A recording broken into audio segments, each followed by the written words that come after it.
Stephanie, back with the third and last reflection vlog for this semester. So the last story I'll be talking about today is Salvage the Bones by Jessamine Ward.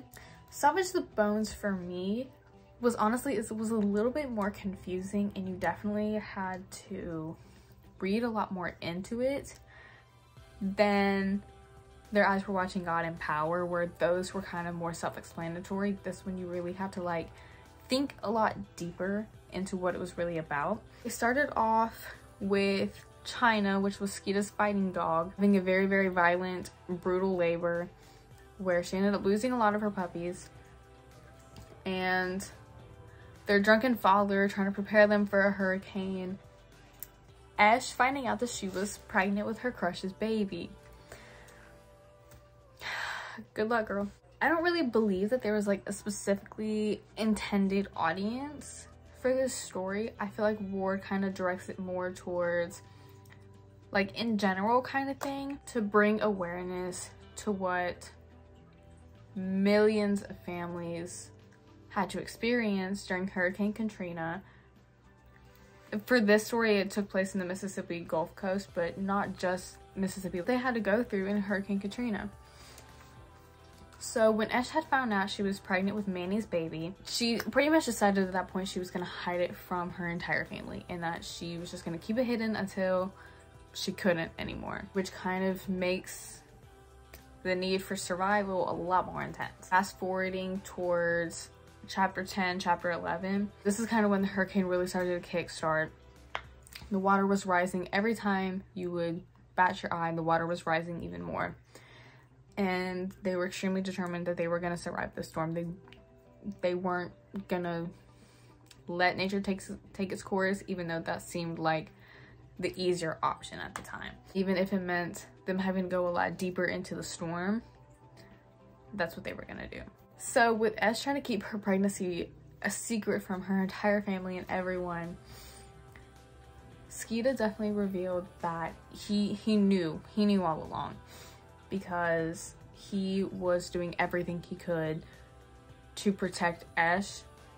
I don't want to say necessarily before everyone else, but definitely he made her a priority because she was pregnant. He wanted to make sure she was as safe as possible. China's puppies were being washed away by the storm, and of course, China being, you know, a mother at that point now, she's gonna go chase after them. So she went into the deep, rainy abyss to save her last two puppies, but never returned to Skeeta. And of course, that dog is everything to him, so that really broke his heart. He did a very, very heroic thing by saving his family, but all that really mattered to him was that he lost his dog, who was essentially like his world, because he saw her as a mother, a sister, a daughter, and he cared so much for her. And with this, their family kind of starts to realize how much more difficult surviving is going to be than letting nature take its course. They made it back home safely, but their house was pretty much on its last limb. It was just pretty much done for. Skeeta's first mission is to try to find China or lure her back there. As they try to settle back into their lives, it kind of hits them like, oh, like we actually survived this. Like, this was really intense. It's the most intense thing we have been through, and we just survived this. But then it also hits them that all of their problems that they had before the storm, they didn't go away. They're very much still there, and they still have to deal with them. The main one being Ash's pregnancy. She's got to talk to her family about it and then figure out what to do from there. From the beginning of the story, Ash's dad, he was drunk all the time and was constantly giving his like unsolicited opinion about Ash and her siblings. But by the end of the story, he pulled a complete 180 and became like really, really empathetic and really sweet, and actually sat down and listened to Ash kind of explain the pregnancy and like actually have a heartfelt conversation with him about it. And it kind of made her realize that they really aren't that different after all. She kind of realized that they're both just missing pieces of themselves. And surprise, surprise, we find out that Skeeta is not Skeeta's actual name. His actual name is Jason. Skeeta was a nickname the whole time. But I guess I kind of got used to calling him Skeeta the entire time, so hearing his name actually be Jason was a little bit weird. I don't know why. It just, like, didn't settle right with me. I don't know.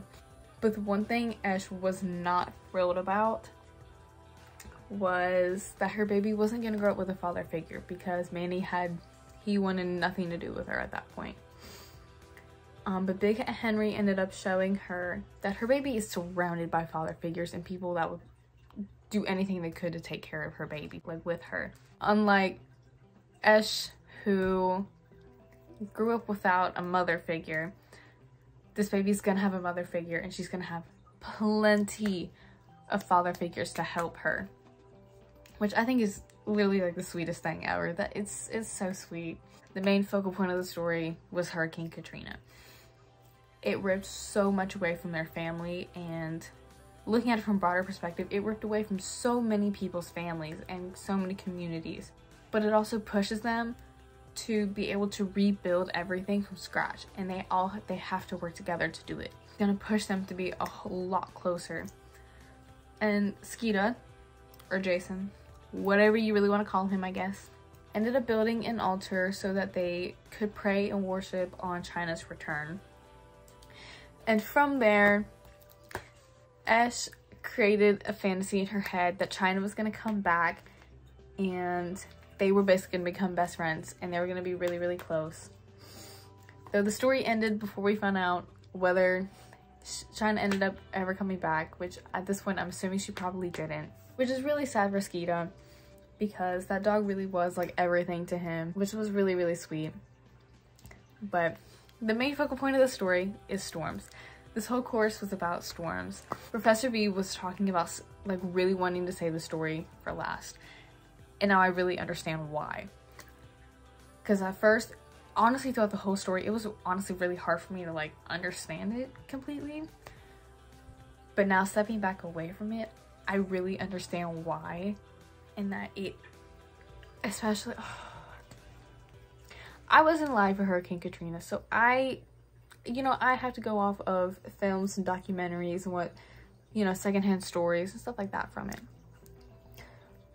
But Hurricane Katrina was no joke, and seeing the images in your head of how much it destroys a community, but it can also bring together one, is so insane. And I really tied this story to the Hurricane Katrina documentary we ended up watching in class a couple weeks ago.